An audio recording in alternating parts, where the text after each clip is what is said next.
अस्सलाम वालेकुम వరహమతుల్లాహి వబరకాతుహు అవుజు బిల్లాహి మినష్ షైతానిర్ రజీం బిస్మిల్లాహిర్ రహమానిర్ రహీం శాపగ్రస్తుడైన సైతాను బారి నుంచి సృష్టికర్త అయిన అల్లాహ్ యొక్క రక్షణని అల్లాహ్ యొక్క సహాయాన్ని రక్షణ వేడుకుంటూ ఉన్నాను ఆమీన్. అల్లాహ్ ప్రవక్త ముహమ్మద్ సల్లల్లాహు అలైహి వసల్లం గారి శాంతి సేవకులు కురిపించండి వల్ల ఆమీన్. కుడివైపుకు తిరిగి పడుకోవటం మంచిది రాత్రిపూట అని ప్రవక్త ముహమ్మద్ సల్లల్లాహు అలైహి వసల్లం గారు తెలియజేశారని అనేక హదీసుల్లో మనం ఇంతకుముందు తెలుగు బుఖారీలో తెలుసుకోవడం జరిగింది. కుడివైపు పడుకోవడం వల్ల కొన్ని ప్రయోజనాలు ఉన్నాయని సైంటిఫిక్గా కొంతమంది చెప్తూ ఉన్నారు. ఇది శరీరానికి హాయినిస్తుంది, ప్రశాంతతను ఇస్తుంది, శరీరం మరియు ఊపిరితిత్తులపై భారాన్ని తగ్గిస్తుంది. ఈ సందర్భంలో కాలేయం మరింత స్థిరంగా ఉంటుంది. అది హృదయానికి ఓదార్పునిస్తుంది.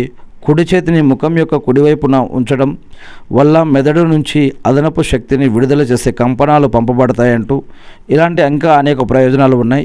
ఎవరికైనా రాత్రిపూట ఒకవేళ కలలు వస్తే కనుక వారు ఇక కుడి నుంచి ఎడమ వైపుకు కానీ ఎడమ నుంచి కుడివైపుకు కానీ తిరిగి పండుకోవచ్చు. ఇది కూడా చెప్పడం జరిగింది.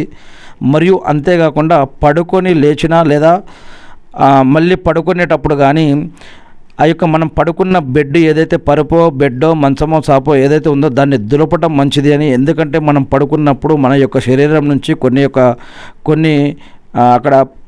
కొన్ని సెల్స్ అక్కడ పడి ఉంటాయని, అందుకని వాటిని దులుపు పడుకోవటం లేదా పడుకొని లేస్తే కనుక దులపటం ఇది సరైన పద్ధతి అని కూడా ఇస్లాంలో చెప్పడం జరుగుతూ ఉంది.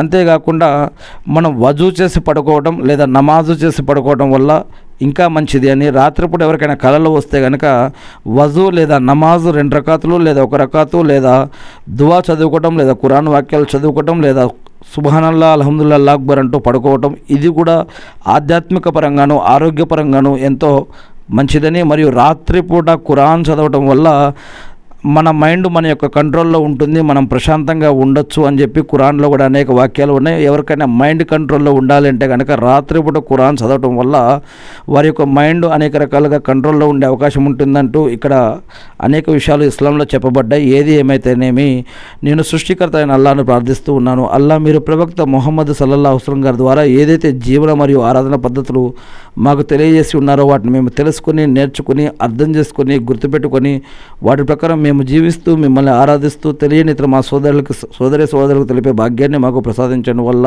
ఆమీన్.